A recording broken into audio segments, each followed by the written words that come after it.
자, 양경수 민주노총 위원장 구속 나왔죠. 뭐 저번 집단 반발이야. 이 노총 같은 경우야. 말 그대로 들어주면 반발 안 할 것 같지만 합니다. 더 해달라고. 예.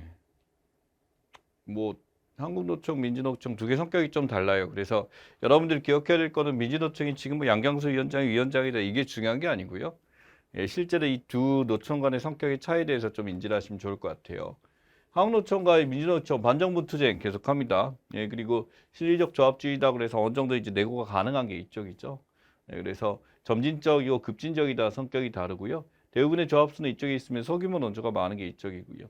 조합수 적은데 굉장히 큰 노조들이 많습니다. 그래서 동원력은 한국노총보다 훨씬 더 강한 편이고요. 주도 세력 딱히 없습니다. 금속노조, 금융노조 여기 있고요. 여기서는 이제 금속 노조가 있고 정교조가 여기 또 포함되어 있고 공공운수연맹 같이 있습니다.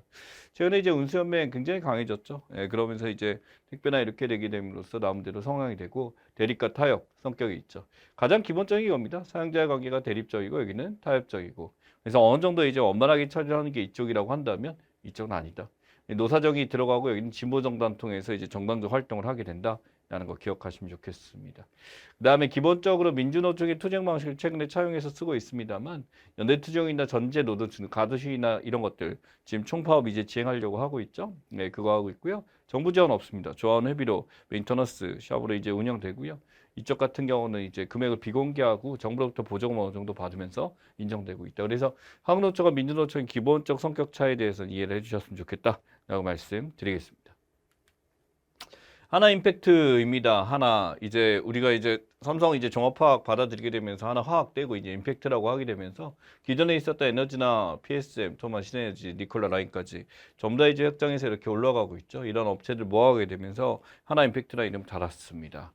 LG도 이제 LX 이름 가면서 이제 해외적으로 이제 투자 업체 바꾸고 있고요.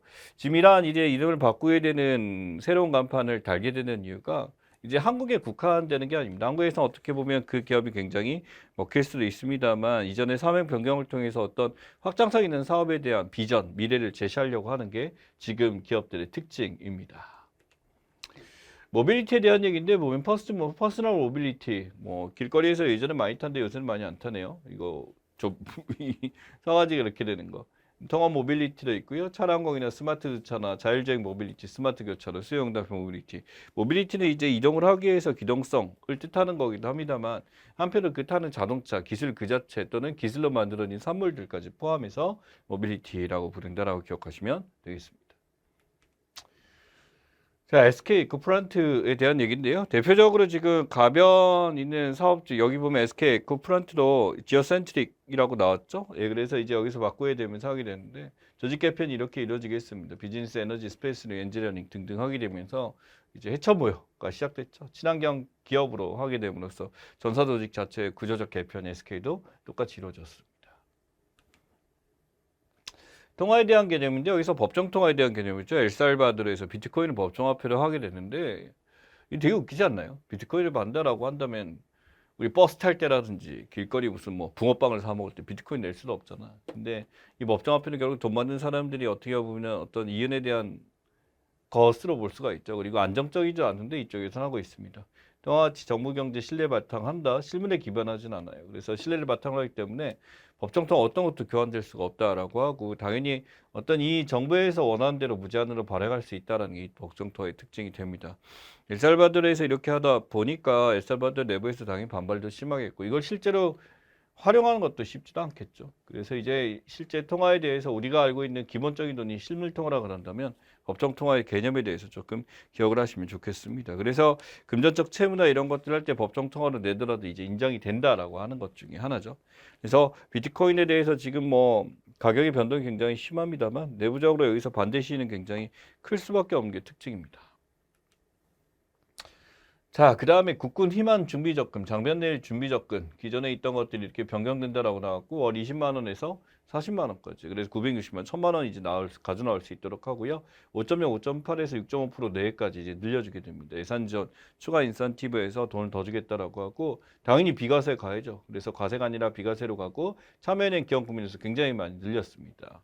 그래서 국군들의 입장에서 장변대일 준비적금 이제 군대에서 1.6개, 1년 6개월 이렇게 하고 나면 1000만 원의 자산이 생길 수 있도록 이렇게 도와주는 거죠. 국방 예산이 올라가는데 이걸 특권이라고 비난하면서 잡게 되는 사람들의 의도를 저는 잘 모르겠습니다. 군대 가세요 그러면. 군대 가시면 됩니다. 오히려 제가 억울해하죠. 저 군대 있을 때 총에서 다 받은 게 2년 2개월 그렇게 꾹박하고 뭐 저 위에 있는 분도 더 억울할 수 있겠습니다만 받았던 돈이 얼마에 도대체? 10,000원, 2만원, 15,000원 계산도 안 됩니다. 한 40만 원, 50만 원 정도 받았나? 라는 생각이 들어요. 또 그것도 돈 들고 나오는 게 아니죠. 네, 나와서 이제 그 안에 이제 PX, 사실 저는 PX는 없는 데 있었기 때문에 네, 그렇습니다만 이런 지원은 당연히 필요합니다. 이런다고 그러면 사람들이 막 군대 가려고 미치나요? 절대 아니죠. 아무도 안 가려고 합니다. 자, 계급별 예, 저 9,900원 맞았네요. 예, 2000년도 제가 이제 받았던 것 중에 하나인데 더 이전입니다. 저는 사실은 더 적었죠. 9,700 정도 되겠네요. 훨씬 더 적었어요. 갑자기 이제 2000이 올라왔는데 저는 이제 군대 제대했는데 이렇게 됐는데 올랐어요. 예, 그래서 입역이 이렇게 되고 병장 같은 경우 13,700원이네요. 이때 제가 받았던 거. 그렇게 돼서 지금 이제 97,500원 해갖고 2,000원이 됐는데 현재는 이거보다 훨씬 더 높아졌습니다. 예전에 이제 제가 받았던 임금에 대해서 찾아보다가 하니까 이게 있더라고요. 인상률이 이렇게 됐다가 이제 어느 정도 됐는데 당연히 지금 현실화 시켜야 된다라는 것도 물론 의무병이기 때문에 이걸 안 줘도 국가가 누를 수도 있습니다만 적어도 군대에서 자신들의 어떤 젊음을 희생하는 사람들이죠. 가면 됩니다. 다시 한번 말하지만 이것을 지원받고 싶으시면 가면 됩니다. 지원 가능하고요. 얼마든지 수령하시면 좋습니다. 예. 자, 내연기관 자동차 판매 중단 추진 현황입니다. 볼보 광고 굉장히 인상 깊었죠. 이제 제가 전에도 말씀드린 적이 있는데 지금 내연기관이라고 한다면 우리가 인내에서 가스 넣어가지고 이렇게 돌아가는 시스템을 이야기하게 되죠. 열기관으로서 이제 열에너지, 기계적 에너지로 바뀌는 기관이 내연기관이라고 부르게 됩니다. 승용차 판매 금지하게 되고요. 2030년 내연기관 신차 판매 금지 추천. 유럽에서도 이렇게 돌아가다 보니까 유럽이 2030년까지 완전히 유럽 보급하는 자동차는 전기차로 전환하겠다 이런 얘기 많이 있습니다. 승용차 및 소형배 내연기관차 판매 금지. 그럼 대형은 아직까지 바꾸기 힘들다라는 거고. 중국도 내연기관 자동차 판매 중단 추진이에요. 확정이 아닙니다. 예, 그래서 미국 캘리포니아주에서 주변을 이렇게 해다 내연기관 차량 판매 금지 추진. 미국의 입장에서는 조금 애매하긴 한데 석유를 여전히 생산하는 나라기도 하죠. 예, 그렇다 보니까 그래도 이제 어떤 ESG 환경에 대해서 이걸 이야기하고 있고 미국은 그래서 테슬라를 보유한 나라긴 합니다만 뭐 포드라든지 다른 데서도 지금 캐딜락 라인을 이렇게 바꾸려고 하고 있습니다. 예를 들어 볼보 같은 경우는 아예 지금 완전히 전환을 하려고 하고 있고요. 폭스바겐은 1,000만 대 정도 이렇게 하고 있고 유럽 내 공급하는 건 전부 다 벤츠 같은 경우는 2030년 완전히 다 바꾸겠다. 뭐 이런 식으로 다 선언한 상태죠. BMW 뭐 73개까지 만들겠다라고 했었고요. 전체적으로 이 내연기관이 다운되고 있습니다. 기본적으로 이런 내연기관을 안 쓰는 게 어떻게 보게 되면 이 자동차에 대해서 사용되게 된 ESG 환경과 관련이 당연히 있게 되는 것 중에 하나겠죠. 테슬라는 점유리입니다. 당연히 많이 쓰고 있고요. 폭스바겐, 이스라엘에서 유럽 판매 시작했다 그러는데 2030년까지 얘네들 73개 개발하겠다 했고 현대차, 제네시스는 완전히 돌아갔죠. 전기차 지금 만들기도 했고 제네시스는 전기차로 만들겠다. 제너럴모터스, BB3 나왔었고 메아, 벤트까지 이렇게 나오게 되면서 지금 최근에 다양한 기업들이 이런 식으로 전기차 전환 계획들을 마구마구 꺼내고 있습니다. 일본이 지금 조용하긴 한데 일본 역시도 도요타의 전기 기술 어느 정도 이제 많이 발전된 상태고요. 사실 뭐 일본은 내연기관 엔진 잘 만들었어요. 예, 기술 좋았었고요. 예, 그래서 전기 엔진도 지금 다른 데보다 지금 처진 상태긴 합니다만 많이들 노력하고 있다라고 말씀드리겠습니다. 예, 패럴림픽입니다. 이 패럴림픽 보시게 되면 서울한계 패럴림픽이 어떤 의미가 있냐면 이때부터 이제 장애인 올림픽이 이전부터 있었는데 실제로 이제 패럴림픽에 이 1988년부터 시작돼 갖고 전체가 다 모이게 되면서 이게 하나의 올림픽처럼 똑같은 가치로서 이렇게 운영되게 되고 이때 기념상도 주기 시작했어요. 그래서 이 패럴림픽이라는 게 굉장히 큰 의미가 있는 게 이 한국이란 나라 자체가 패럴림픽을 시작하면서 이전과는 다른 규모의 패럴림픽을 시행을 했었고 이때 또 이 패럴림픽에서 정말 우수한 이 정신, 올림픽 정신을 살린 사람한테 상을 줬었는데요. 이게 바로 뭐냐면은 황현대 성취상입니다. 그래서 이제 이 30년간 이렇게 줬는데 우리나라 1988년 줬는데 예, 2020년 도쿄 패럴림픽부터 안 준다라는 거죠. 왜 안 줄까요? 아쉽습니다. 이 패럴림픽을 무시한다라기보다는 이게 황현대 성취상이라는 게 마음에 안 든다라는 거예요. 우리나라 사람의 이름을 따서 이렇게 주는 상이 이때까지 패럴림픽에 줬었다라는 것은 시사적으로 큰 의미가 있고요. 이분 같은 경우 이제 본인의 장애를 극복해내고 이쪽과 연구를 하게 됨으로써 한국에 굉장히 우수한 이제 신경외과 의사분으로 기억하고 있습니다. 그래서 기부를 통해서 이렇게 됐는데 연세가 많이 드셨고 이분의 기부를 통해서 운영이 되다가 이제는 좀 이제 운영이 힘들게 됐죠. 그러다 보니까 도쿄 같은 경우 이제 도쿄에서는 굳이 한국의 우수한 사람의 이름을 달고 상을 주는 거에 대해서 표현한테 주고 싶지 않다라고 해서 이렇게 바뀌게 된 겁니다. 편협하죠. 예, 그래서 아마 차후에 다른 인으로 부활되지 않을까라고 생각을 합니다. 보차라는 게 이제 약간 볼링하고는 다르고요. 지금 보다시피 입으로 해갖고 공을 굴려서 하게 되는데 우리나라가 거의 뭐 지금 굉장히 태권도 태권도 별로 못 따요. 우리는 양궁이 그렇지. 나름대로 이제 구슬치기, 컬링, 약간 볼링 비슷하게 이렇게 하면 되는데 6개를 갖고 표적구에 가까운 대로 이렇게 표현하게 되는 것 중에 하나입니다. 사지마비에 따라서 이제 하게 되는 것 중에 하나인데 이렇게 사지마비가 심한 사람들 같은 경우는 파트너 도움 얻어서 굴리게 된다라는 거 기억하시면 될 것 같고 이제 보다시피 이제 본인의 거동이 이렇게 힘든 예성마비, 병변장애, 뇌병변장애가 있으신 분들이 많이 참여하게 됩니다. 이번에도 우리가 역시 금메달을 수출했죠. 자, 단차로 하이패스와 다차로 하이패스입니다. 운전하시는 분들은 경험이 있을 수도 있고요. 서부 간선도로. 지금 이제 내부 간선도로는 이렇게 많이 바뀐 거고 서부 쪽에도 많이 바뀌었어요. 지금 뭐냐면 단차로는 이제 한 차씩 이렇게 들어가는데 다차로 하이패스는 그거 통과 없이 그냥 한 번에 쭉 갑니다. 속도에 대해서 당연히 제한이 필요한데 여기서는 이제 속도 제한이 50에서 80 정도로 올라갔죠. 실제는 더 빨리 지나가요. 예, 아무튼 근데 이게 불법이라고 잡지는 않습니다. 어찌됐든 자차로 하이패스를 통해서 높이도 높은 데다가 넓이도 넓기 때문에 이동하는 데 제한이 없고 이거는 당연히 한 차 지나갈 때마다 앞에서 체킹을 하는 시스템이다라고 한다면 다차로는 전체에서 한꺼번에 찍어갖고 하기 때문에 좀 더 이제 큰 기술력이 필요한 것 중에 하나인 거죠. 월드컵 대교가 개통하게 되면서 아직까지 월드컵 대교 만들진 않았고 서부 간선도로 쪽에 이제 이런 게 형성이 돼 있는데 이런 다차로 하이패스가 지금 그렇게 합니다. 뭐 2칸이 아니라 보통 3칸 정도 이렇게 해서 열어놓고요. 이제 그렇게 이동할 때 하는 것 중에 하나입니다. 이 지하 간선도로 이제 하는 데서는 거의 다차로 하이패스로 이렇게 진행되고 있고 어디냐면은 저쪽에 이제 그 경인고속도로 들어가는데 그쪽에 밑에서 저 마포 쪽에서 이렇게 돼. 여기 지금 우리 시대고시를 촬영하는 마포 쪽 아래쪽 여의도 내려가는데 그게 있거든요. 저 같은 경우 그거 이용하게 되면 막 20분 정도 빨리 가는 것 같아요. 20분 빨리 가면 당연히 그 돈 2,400원을 낼 가치는 있다라고 생각하는데 밀릴 때는 똑같이 밀리는 것 같습니다. 예, 그래서 지금 이렇게 되고 이동이 돼서 변하는 거. 서부간선도로 월드컵 대교 개통입니다. 뚫려갖고 이렇게 되는데 아직까지 우리나라는 약간 좀 원래 있던 도로로 가는 성향이 있어서 이쪽은요 차 밀릴 때를 가도 이쪽으로 이동해서 하면 굉장히 뻥 뚫려 있습니다. 사람들이 잘 몰라서 그렇고 어느 정도 이제 우리가 갖고 있는 저 뭐 그거죠 그 이제 내비게이션 업그레이드나 이렇게 되게 되면 아마 이쪽 길로도 많이 안내하지 않을까 싶습니다. BTS가 여기서 이제 뮤직비디오를 찍어갖고 어느 정도 알려지게 돼서 버터를 여기서 찍었죠. 예, 그래서 좀 유명하게 된 것 중에 하나입니다. 자, 일기스님의 조각승 계부라고 나와있는데 일기스님이 보면 생단스님 가장 위에 있는 우두머리 수조각승이라고 불렀던 생단스님의 업적에 대해서 지금 나와 있습니다. 그래서 생단의 대표적 보물들이 지금 나와 있는 것들이 여기에 나와 있고요. 실제로 20살 1640 이게 지금 정확하게 이게 언제 태어나신지는 확인은 잘합니다. 1640년 전후에 출생하셔서 60년도 중에 입적을 하시고 40년대 수조곡선까지 올라가게 되면서 굉장히 이제 높은 위치까지 올라갔었죠. 이 대부분에 보게 되면 이 어깨에서 이렇게 내려오는 불상을 만들 때 약간 완만하게 이게 떨어지는 게 이 생난 스님의 특징이라고 하면 되고 그 기술 자체가 매우 높아서 이렇게 됐기 때문에 수준 높은 조형 기술에 대해서 가지고 계셨던 스님으로 평가받고 있습니다. 여기 보면 불상과 탑의 이름이라고 하는데 기억하시면 좋아요. 용현리라고 해서 마에라고 해서 맨 처음에 묻는 게 지역이 나오고요. 제작 방식이 나옵니다. 갈마자예요. 절벽을 갈아서 그래서 평면으로 이렇게 된 거고 열애불 이름의 대상이 되고요. 삼전일상 세 분이 서했다 모양에 대한 그런 얘기예요.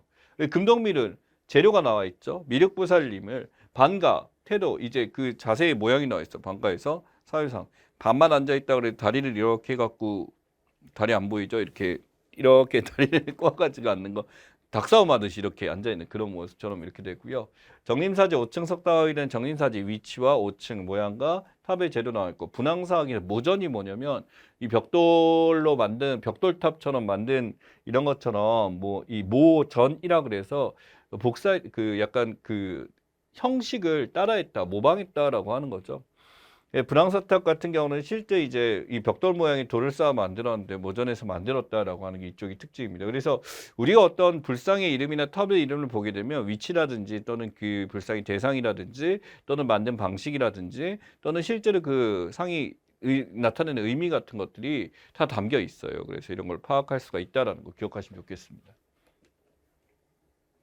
자, 출퇴근대의 산재 인정 사례입니다. 업무상재 사업주에서 주거지, 통산, 재료 등 단례상 재해에서 산재 보험이 우선 적용된다 하고요. 일본 같은 경우 사업주에 대해서 월 200은 부담한다라고 나있고 합리적 경로를 이용한다라고 했을 때 나타나는 거고, 프랑스 업무상 재해에 대해서 지금 이렇게 있습니다. 영국 같은 경우는 사회보험 내에서 당연히 하게 되고 경로상에서 있는 재해도 다 인정하겠다. 그래서 이동하면서 경로까지 산재를 보겠다. 출근하는 거니까 당연하죠. 근데 이 사례에서 중요한 게 뭐냐면 무면허라는 거예요. 저는 이 중과실 산재보험에 대해서 포상되는 데 대해서 당연히 약자 보호에 대해서 도입치지 중과실 산재보험 인정이 되는데 무면허에 대해서 처벌이 이루어져야 되거든. 그렇게 되게 되면 그러니까 산재보험과 무관하게 돼야 되냐라고 한다면 무면허자를 이 회사에서 알고서 인지하고 등록했다라고 한다면 이거는 산재보험 해줘야 되고요. 그 모르고 이 사람이 무면허를 가지고 이렇게 면허가 이제 말소됐었으면 회사에다 이걸 얘기하게 되고 여기서 책임이 없다는 걸 인지를 받아야 되는데 그걸 만약에 알리지 않았다. 그러니까 회사에서 처음에 이 사람이 무면허인 줄 아니었어. 면허가 있는 사람인데 중간에 뭐 이 사람의 과실로 면허가 취소가 됐는데 여기에 대해서는 산재를 해줄 필요가 없다. 저는 그런 생각을 하고 있습니다. 뭐 이거는 중립적인 게 아니라 제 생각을 하는 거니까 산재 배제까지는 안 된다. 근로자 입장에 생각하면 당연한 게 아니다라는 게 아니라 이게 무면허예요. 이 무면허 운전은요, 이게 일을 떠나서 타인에게 피해를 줄 수 있는 굉장히 큰 겁니다. 여러분, 면허와 자격증이 다른 게, 이 면허라는 것은 그것이 있는 사람만 허용된 것을 이야기하는데, 그거 없이 운행한다? 이거는 말이 안 되는 거죠. 그래서 지금 이 산재 인정에 대해서 지금 나와 있고, 특례법 위반 재해대학 여러 가지 나와 있습니다. 엄격하게 본다는 게 아니라 면허는 다르다라는 게 제 입장입니다. 자, 보호과무제와 보호수용자에 대한 이야기요. 절도범, 단수재산까지 포함인데 이제는 보호수용자, 성소성폭력, 연쇄살인, 흉악범, 다시 한번 흉악범, 성폭력범 2012년 시행된다라고 해서 최저임금 지급하고 현 집행 종료까지 데리고 있겠다 하는데 이게 처벌적 성격 가지고 있다. 대상 보세요, 대상. 어우, 썩을 놈들 진짜. 그지? 이 또 다른 피해를 막을 수 있다라는 거에 대해서 이제 형벌을 왜 주냐? 공유주의적 입장에서는 범죄 예방적 성격, 사회적 안정이죠. 죄를 졌기 때문에 벌을 받는다는데 형벌에서 이들에 대한 처벌 자체가 정말 그 죄만큼만 주어졌느냐. 연쇄살인은 죽여야지 그러면. 의무적 차원에서도 그렇고요. 성폭력 진짜 이거는 우리나라가 약하다라고 생각할 수도 있는데 미국의 주법은 그게 계속 증가해서 오랫동안 있어서 그렇고 우리나라도 계속 증가되고 있습니다. 물론 거기에 대해서 좀 한정적인 것은 있지만 저는 여기에 대해서 이들이 정말 형벌을 통해서 교화가 된다. 특별예방이란 단어, 특별예방주의에서는 이 범죄자들이 감옥에 있게 됨으로써 그들이 교화되기 때문에 형벌을 줘야 된다죠. 그러면 특별예방 효과를 갖추기 위해서 이들이 확실히 교화가 됐냐를 증명해야 될 텐데 상습이잖아. 상습은 안 되지. 아동성폭력은요, 그 감호사 안에서도 처벌도 받습니다. 인정 안 해요. 그 안에서도 아주 죽여버립니다. 그래서 지금 이러한 것들이 이제 조정을 받아야 되는 것들 중에 하나고 보호수용자에 대해서 이게 2번 죽이는 거다라고 이제 얘기하게 되는데 전과자가 잠재적 범인이냐라고 했을 때 어떤 전과냐가 굉장히 중요하지 않을까요?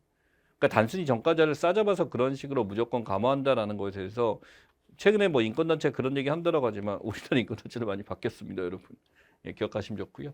이때까지 나왔던 문제들 한번 확인해 봅시다. 자, 첫 번째 퀴즈입니다. 우리나라를 도왔던 아프가니스탄 협력자의 호칭을 보상받은 만큼 나라에 기여한 사람이라고 나왔어요. 그래서 이 호칭 때문에 나와서 이렇게 얘기했습니다만 당연히 이들의 장기체를 인정하는 거 특별 기여자에 대한 스토리 기억하시고요. 2번입니다. 이것은 언론사의 보도로 인해 침해되는 명예나 권리, 그 밖의 법익에 대한 구제제도 확립 제정된 법률이다. 언론의 자유, 공적 책임을 조항한다. 핵심은 이거예요. 왜 하냐고요? 언론의 자유도 올리되 공적적인 책임도 인정해야 된다. 그래서 양자 간의 조화를 한다. 반대하는 사람들은 언론의 자유를 막고 공적인 통제만을 한다라고 보는 것으로 주장하는 거죠. 그래서 어느 정도 얘기하는 거 언론중재법에 대한 스토리라고 기억하시면 좋겠습니다. 3번 한국판 유질 2.0은 양극화 현상 등을 극복하기 위해 안전망 강화. 이것을 대폭 확대 개편해서 자, 사람에 대한 투자입니다. 환경에 대한 투자도 있고 디지털 투자도 있는데 여기서는 바로 뭐 해야 되는 거? 휴먼 유질에 대한 스토리 나오겠네요. 그렇죠? 4번 정부가 코로나19 확진자 억제보다 위중증 관리에 집중하는 방역책을 의미하는 이 용어 사용 자제를 당부했다라고 나왔어요. 그래서 이 용어 사용에 대해서 정부가 내놓고 쓴 게 아니라 여기 보시면은 확진자 억제를 막기보다 위중증에다가 집중하게 됨으로써 죽는 사람이 없도록 하겠다. 여기서 전제가 되는 건 실제 코로나가 걸릴지라도 그렇게 힘든 게 아니야. 감기 같은 거야 라고 한다면 할 수 있는 거죠. 위드 코로나에 대한 이야기입니다. 5번 이 일본 총리 2021년 9월에 치러진 재선거 이후에 불출마 선언하게 되면서 후임 이제 그 당 총재들이 바뀌었죠. 네, 그래서 이 총재가 기시마 6개월로 바뀌었다라고 말씀드렸고요. 총리 물러나면서 그렇게 이어받게 되는데 바로 이 일본 총리 누구? 네, 스가 요시히데 총리가 그만뒀었죠. 그리고 기시다 유키오가 이어받았습니다. 6번 이것이 사업계 대올랐다. 이는 집값 10% 수준 낮은 보증을 10년 동안 장기 거주하고 10년 뒤에 미래 확장 가격이 우선 분야면 누구나 집에 대한 이야기죠. 민간임대, 민임에 대한 이야기입니다. 7번 이것은 고위공직자인 그 가족 범죄를 수사하고 독립기관이다. 문제점 핵심 정책 중 하나 실제로 운영되고 있고요. 기소권 독점 경찰 견제도 있습니다. 그래서 검찰 개혁의 혁신으로 평가받는 거 공수처에 대한 이야기죠. 자, 08번 2022학년도 수능 이것으로 처음 치러진다. 이런 수험생이 자신의 계열을 떠나 계열과 상관없고 실제로 계열을 떠난다라는 표현도 이제 이렇게 변화돼야 될 게 문이과 자체에 대해서 이제 구분하는 것도 학교 안에서 거의 사라졌죠. 선택 과목을 선택할 수 있는 문이과 수능 통합체에서 얘기하는 거죠.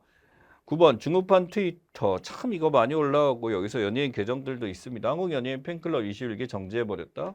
조친 중고선 그 이게 트위터에서 정지했다고 사람들이 안 할까? 라고 하지만 겁나서 못합니다.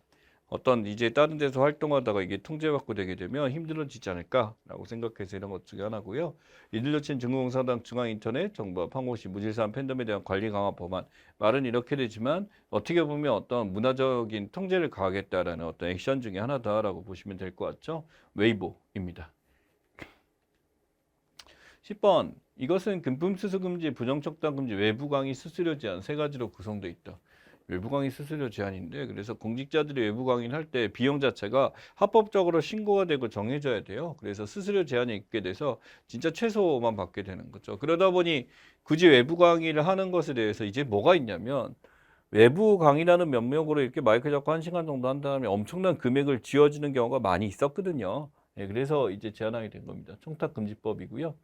11번 IOC 위원장이 2020 도쿄올림픽에 유일하게 선수를 보낸 북한의 북한올림픽위원회 자격을 2020년 정지하는 페널티를 가했다. 위원장 이름을 쓰는 거죠. 바흐 기억하시면 좋습니다. 토마스 바흐에 대한 이야기고 이 위원장 같은 경우 이제 일본 올림픽에 대해서 굉장히 강행하려고 어떻게 보면 일본 일련평이 스가의 노력도 있었어요.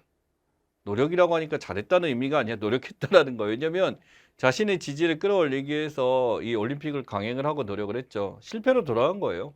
그다음에 이 토마스 바워도 이제 이게 코로나 때문에 멈춰질까 봐 이걸 막기 위해서 그렇게 했었던 거죠. 12번 이것은 주택도시 기금법에 설립된 국내 유일의 주택보증 전담 금융 공기업이다.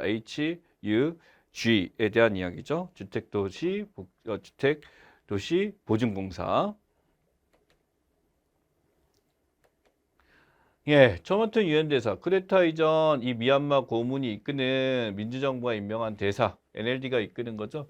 바로 이 미얀마 고문 누구? 아웅산 수치 여사에 대한 이야기입니다. 그래서 쿠데타 국제사업 반정부 시 지지호사고 쿠데타 세력 비판해 왔다라고 하게 되면서 하게 되는데 당연히 미얀마 군부 정권에서는 자기네들 대사를 보낸 상태고요. 당연히 군인 출신이겠죠. 예, 그래서 보내고 이제 이 대사에 대해서 우리 국가가 공인하지 않았다 그러면서 여기에 거부 의사를 명확하게 밝힌 상태다라는 거 기억하시면 좋겠습니다. 자, 그다음 14번 교섭단체가 되기 위해서는 의원 이만큼 이상이 필요하다. 군소장 다른 정당 협력해서 교섭단체 구성한다. 20명이고요. 그래서 이제 이런 경우도 있습니다. 자기네가 18명이야. 교섭단체 못하잖아. 다른 데 연합할 수도 있는데 이런 경우 있어. 빌려달라 그래. 저희 의원 좀 빌려주세요. 그 의원이 쫄쫄해 갖고 이제 당적을 바꿔야 되면 20명 채우게 되면 원내대표 딱 만들고요. 교섭단체 만든 다음에 중간 탈당했다고 원내대표 자격이 없어지는 거 아니니까 일시적으로 이렇게 왔다 갔다 해서 이 교섭단체 20명을 구성하는 경우가 있습니다. 실제 이 교섭단체를 구성하게 됐을 때 얻게 되는 이권들이나 이러한 것들에 대해서는 정리를 꼭 하셔야 됩니다. 15번 이거 강타로 미국의 뉴욕주 물바다가 됐다. 대서양 발생이 북아메리카 올라간 열대성 폭풍이라고 나왔어요. 열대성 폭풍인데 정확한 표현은 폭풍이란 단어. 예, 폭풍 맞긴 맞죠. 근데 우리 태풍으로 쓰는 게 더 익숙하면 폭풍이 맞지 않는 미친 바람이라는 거 의도가 들어갔다면 정확하게 이쪽 표현은 열대 이동성 저기압입니다. 저기압인데 이동을 하게 되고 이 안에서 이제 이동 열대에서 열대 해안 위에서 만들어져서 이동하는 과정 중에 어떤 땅이나 이런 데를 들어가게 되면 거기다 뿌리고 갈 텐데 문제는 이제 온난한 해안가를 지나가게 되면 열대 이동성 저기압이 이 안에 있는 수증기를 엄청나게 많이 빨아들이게 되죠. 그래서 워낙 급수가 높아지게 되게 되면 실제 미치는 영향이 굉장히 커질 수도 있습니다. 그래서 이런 거고 이때 허리케인에 대해서 미국 있는 거, 호주 쪽에 치는 거 윌리 인도네시아랑 가는 거, 우리나라 오는 게 태풍, 중국이랑 일본 치는 거고요. 그 다음에 사이클론, 인도 쪽에 많이 가는 것들이죠. 16번입니다. 이것은 기업이 친환경, 사회적 책임, 경영, 지배구조 개선, 윤리적인 경영을 해야 된다. 즉 환경, 사회, 지배구조 개선의 윤리, 환경윤리, 사회윤리, 지배윤리를 다 지켜야 되는 것. 그래서 지속가능한 발전.